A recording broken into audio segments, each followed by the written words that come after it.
E le whaaua wai o le mata o poli tu malo whale a lili numero mo le vai aso le nei, na whina ua tuaile li ilo ia o lo tu lae mo tu i loma Lancelota la meko.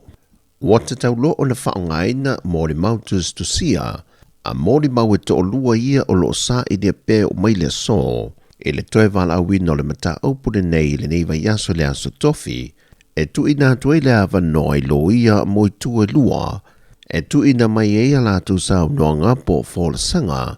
e vaenga e tolu na tu ina tu le whaamsina sili, e anga i e ala tu fola sanga ona o le maua pe lava, o mo le mau e to lua lo sa i lia.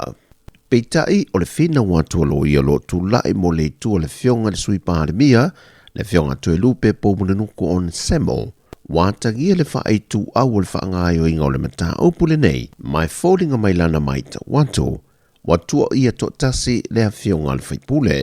Peitai le tali mai le fionga le whaamsina sili, ma whaamanino i le fionga le luia, e te lele abano na tu ina tu ia lato mo le mau e whaali e o lato fina ngalo, e au fia i male o lo tua ia, peitai no lato filfili, e le aisa lato tali tu inatu.